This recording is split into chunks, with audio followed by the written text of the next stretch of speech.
Welcome to part 17 of the Scrappy Sweater Crochet Along series. Today we're doing a pretty simple stitch. I already know the stitch. I believe it is called the Waistcoat Stitch. I did it in white because I needed been doing a lot of colors and I felt like I needed a neutral for this section of the sweater because I was getting a little out of control with the scrappy colors. But here's a little close-up of it. It's a stitch that looks very knit-like, which a lot of people like about it. We've been doing a lot of textured stitches, so I wanted to do something a little bit more simple to break up all the texture we've been doing. It is a very simple stitch, so this is going to be a pretty quick tutorial, but again, please make sure any questions, drop them below. But let's get started. So picking up after we finished the arrow stitch, you can tie into any stitch you'd like in the underarm section. It just does a better job of hiding that seam. And we're going to pull loop through and chain one. And then we are just going to do single crochets in each stitch. The important thing with the waistcoat stitch is that we do not have our tension too tight. So that's why I just took that last stitch out. We want to make sure our tension it's not too loose, but it's not super tight because of where we're going to insert our hook in round 2. So when I pull my loop up to do the single crochet, I make sure to pull it up to the height of the row. So just single crochets in each stitch around. And then we'll repeat around and I'll meet you at the join. So I'm doing my last single crochet before joining. And then to join, you insert your hook into that initial chain one space and do your slip stitch. And we'll start round 2 the same way we started round 1 with a chain 1.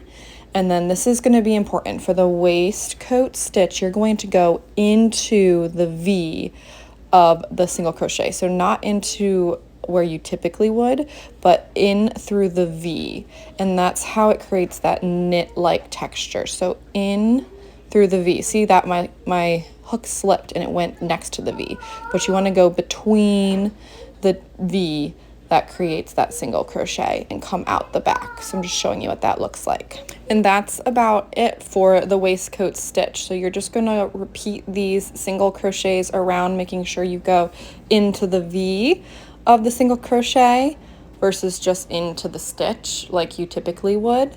And you'll repeat that around. I'm gonna do a couple more stitches and show you what that looks like to create that like knit look. So again, hook slipped there, and I'm making sure I reinsert into the V section. So that's what it looks like. So again, repeat all the way around, and I'll do the join with you one more time. So the join for round 2 is very similar to the join for round 1. I'm doing my last single crochet into the V space from the single crochet below, and then insert into that initial chain 1 space and do a slip stitch. And that is 2 rounds. I'm going to do 4 rounds total, but you can do as many rounds as you'd like, but you're just going to keep repeating these steps until you decide you have enough width. If you need timestamps, here they are, or they're in the description below. So let's try it on. So this is where we're at now. I can't believe how far we've come. It actually is like a sweater now. Based on the length for me, I'm thinking 1 or 2 more stitches, and then I'm going to do a kind of overview of ribbing and different ways to do ribbing and how to make the ribbing tighter versus looser for the neckline, and then I'll be able to do the waistline in the video. Obviously the sleeves, we're gonna have to do some repeating to get it to length. So in the ribbing video, I won't go over the cuffs specifically, but I will reference how to do the cuffs because it will be very similar to the neckline and the waistline. But yeah, as always, any questions, please drop them below. Again, we're doing 1 or 2 more stitches, so if there's one you'd like to see that I haven't done yet, please let me know. I don't have plans for what 2 stitches we're gonna do to finish this off, But thanks for following along.